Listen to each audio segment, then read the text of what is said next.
Elisabeth, qui en quelque sorte fait déjà part de ses dernières volontés. Bonsoir, Kevin Guyot, spécialiste de la monarchie Ça? britannique, fondateur du site internet monarchiebritannique.com.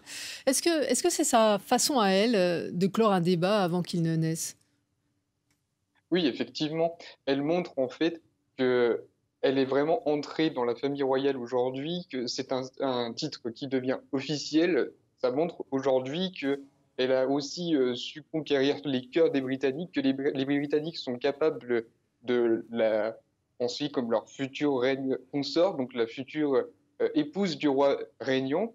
Donc c'est vraiment pour Élisabeth II, elle avait, je pense, à cœur de mettre un terme à cette polémique, qui date depuis, le mariage, de prince Charles et de Camilla Parker Bowles, donc qui était en 2005, donc ça commence à dater. Donc je pense que pour elle, il fallait mettre un point final à toutes ces polémiques avant que, elle donne la couronne à son fils. Et pourquoi reine consort et non pas princesse, comme l'a été le prince Philippe tout au long de sa vie? Alors parce que dans la constitution britannique, la femme du souverain régnant est désignée comme reine consort. On a pensé à princesse consort, pourquoi? Parce que, le titre de reine consort était normalement dévoué à la princesse Diana.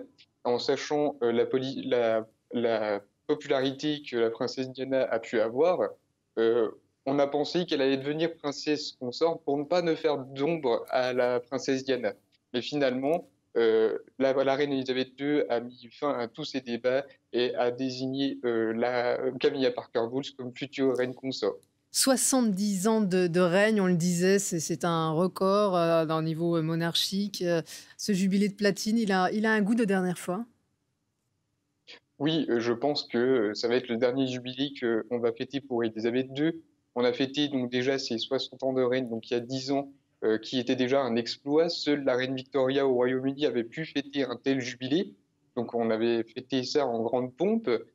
Aujourd'hui, on va aussi fêter ce jubilé en grande pompe parce qu'on pense vraiment que, c'est la fin d'un règne. Elisabeth II a 95 ans, elle va certainement vivre encore quelques années, mais elle ne va certainement pas vivre encore 20 ans, donc c'est très probable qu'on va effectivement, heu, on va fêter du coup toute cette dévotion qu'Élisabeth II a pu, produire pour son peuple pendant ses 70 ans, pendant ce jubilé. Elle veut régner en tout cas jusqu'à son dernier souffle, hein, mais on l'a vu, elle prépare la suite. La continuité de l'institution, c'est ce qui l'importe avant tout? Ah oui, effectivement, elle pense vraiment à, on va dire, mettre un point final à toutes les affaires qui sont en cours, y compris, pour ce qui est des scandales que ses enfants ou ses petits-enfants ont pu faire depuis quelques années.